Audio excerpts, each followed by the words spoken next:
Inspired by a true story, the movie is about Tadeusz "Teddy" Pietrzakowski, a boxing champion from Poland. During the Siege of Warsaw in 1940, Teddy is rounded up on the first mass transport to the concentration camp Auschwitz in Poland. As he stands in the line as a Nazi prisoner, Teddy closes his eyes and reminisces about the good old days when he used to practice boxing in his backyard. However, suddenly, one day the German soldiers captured him and brought him to this concentration camp. After being captured, Teddy, along with other fellow prisoners, are forced to work all day, breaking stones and transporting them near a hill. They're not even given basic facilities. All of the prisoners are crammed in a single room. Their food is just watery soup, which is not enough for them to work long hours. Among the prisoners is a 15-year-old boy named Yannick, who is often bullied for food. One day, while working in the field, an elderly prisoner talks about his escape plan from the concentration camp. However, when the German soldiers learn about this, they thrash him on the head with a shovel, killing him mercilessly. The following day, Yannick approaches Teddy and tells him that he is one of his fans.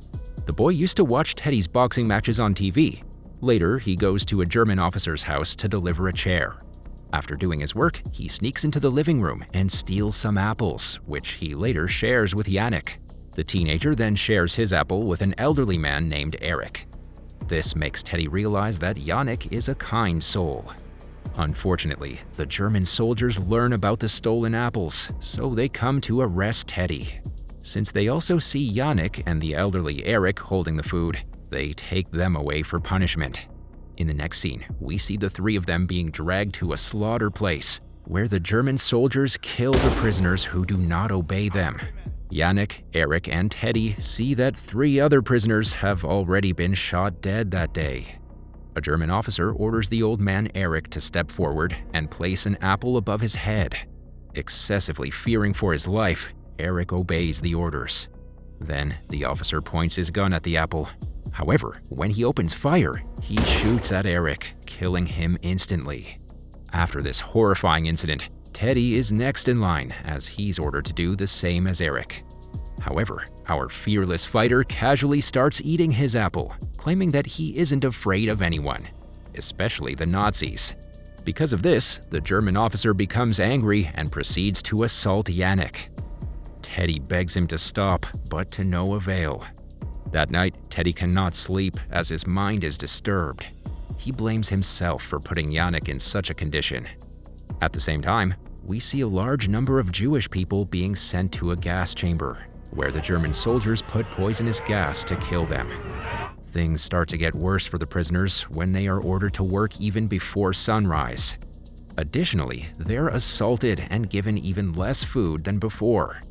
The prisoners are treated so badly that some even begin to fall unconscious and die on the spot. One night, a German soldier throws a piece of food on the ground. Seeing this, the starving prisoners race with each other to get the food. The soldier enjoys watching it, so he throws more food and encourages the prisoners to fight each other so that they can get the food. Chaos erupts when the prisoners start brawling with each other. The soldier then orders Teddy, who is working nearby, to join the challenge. Since we know that Teddy used to be a boxer before he was dragged to this hell of a place, he casually gets ready for the fight. To everyone's surprise, he outperforms all of them with his exceptional boxing tactics.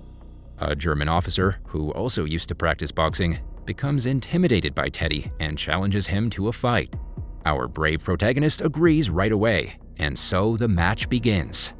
Although everyone believes that the German officer will win, Teddy proves them wrong by landing a solid blow on his opponent.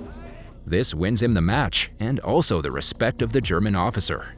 He's also given proper food as a reward. Later, Teddy shares the food with his fellow prisoners, especially the teenage Yannick, whom he has taken under his wing.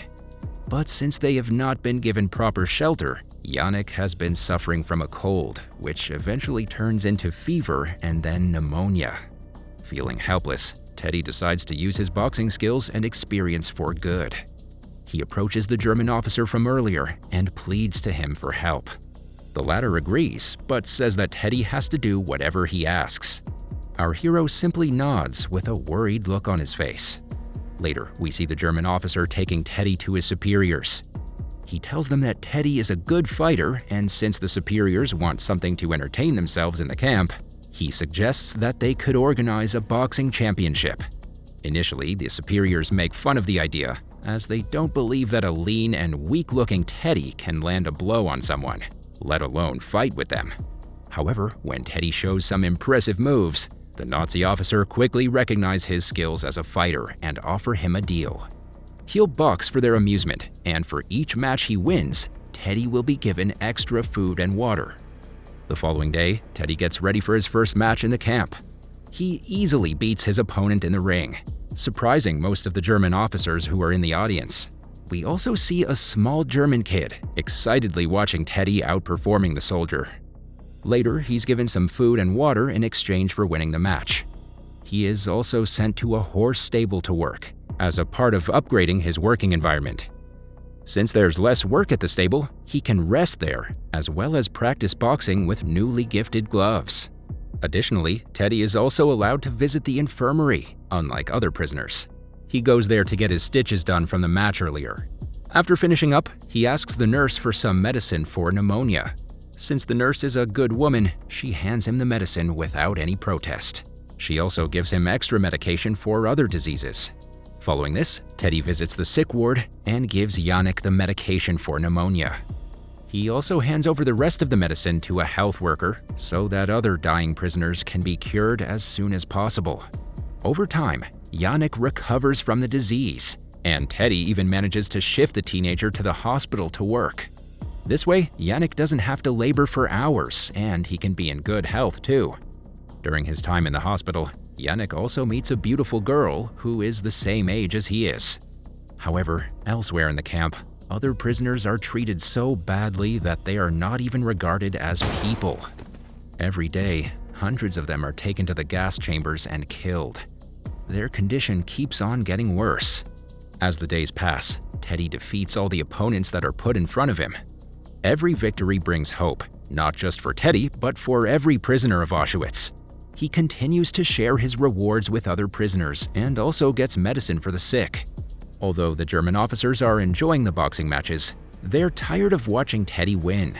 One day, a highly ranked officer comes to the stable to get a horse. He then approaches Teddy and explains that although the officers are enjoying the matches, there will come a day when Teddy has to resume his old work. The next day, the Nazis bring a stronger opponent from another prison, hoping to see a new winner. During the match, Teddy takes a couple of blows from his opponent, who is much bulkier than he is. However, our boxer proves to be the champion when he uses his sly tricks, outsmarting the opponent and eventually winning the match. Following this, he's rewarded more than usual and shares the reward with other prisoners just like before. In the meantime, the small kid who used to watch Teddy's matches falls sick and is diagnosed with typhoid. He turns out to be the son of a German general. When the child sadly succumbs to his disease, the general is understandably heartbroken. He had never felt like this, even when he sent Jewish kids to gas chambers and killed them. Later, Teddy notices some dead bodies being transported outside the gate.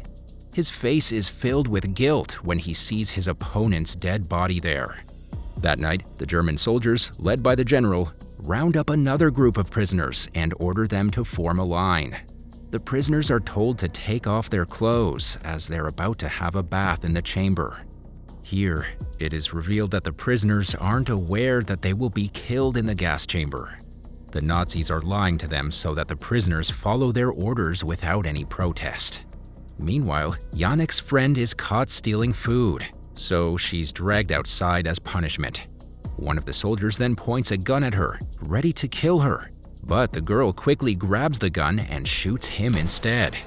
Soon after, chaos erupts when another soldier backfires and shoots the girl dead. In a fit of rage, the soldiers kill all of the prisoners who were rounded up to enter the gas chambers. However, in the ensuing chaos, the general gets shot in his hand and is taken to the infirmary. Yannick is devastated when he learns about his friend's death. With no one to turn to, he quickly goes to Teddy's place and hugs him, crying. Afterward, when the general is being treated at the infirmary, he notices Yannick as the dead girl's friend. He then starts to torture the poor boy and keeps him in his custody. When Teddy learns of this the following morning, he pleads with the officers to let go of the teenager, but to no avail. He then comes up with a deal. If Teddy wins a fight with the best German boxer, Yannick will be free. The officers do not want an easy deal, so they tell him that Teddy has to fight through some of the soldiers to finally duel with the best boxer. Although initially hesitant, our hero gives it deep thought and agrees. The next day, the match starts according to the agreement. Teddy is pitted against some soldiers, but one by one, he defeats all of them. No matter who his opponent is, he faces them with the utmost determination and knocks him out. At last, Teddy comes head-on with the best German boxer. Although his opponent seems to be much stronger and tougher, Teddy manages to land some good blows on him. Seeing this, the Germans are ashamed that they're being defeated by a mere prisoner. So they cheat the match by making Teddy drink a mysterious liquid. Soon after, he starts to get dizzy and slouchy in the second round. Despite this, he tries his best to stand up on his feet and defend himself. However, the Germans conclude the match, claiming their boxer as the winner. Teddy doesn't accept it, so he vainly tries to protest. Moments after, Yannick, who seems to be in a very bad health condition due to the continuous torture, is thrown in front of Teddy. The general then demands Teddy to brawl with the poor teenager instead, else the boy will be shot dead. Teddy says that he will not raise a finger at the boy, and this is when the general mercilessly opens fire and kills Yannick right in front of him. Sadly, our boxer is also tied to a pole all night as part of his punishment. The following day, Teddy manages to untie himself and goes to the place where all the dead bodies are burned. There, he searches for Yannick and finds a small toy that belonged to him. He sadly grieves there for a while and then musters his courage to fight once again. In the next scene, Teddy enters the boxing ring where the best German boxer from the other day is brawling with other prisoners. To everyone's surprise, he challenges the German to a duel, and the latter promptly accepts. Soon the match begins, and Teddy takes a couple of blows at first, but he quickly gains his composure and counteracts with a few of his own punches. When the opponent is finally tired, Teddy gives him a powerful blow and wins the match. This impresses everyone around him, and as they cheer loudly, they call him the champion. Following this, Teddy is relieved from the prison, meaning he is free to go home. He isn't a prisoner anymore. The final scene of the movie shows our champion boxer returning to his hometown, that is, Warsaw, Poland, and opening a gym to teach boxing to neighborhood kids.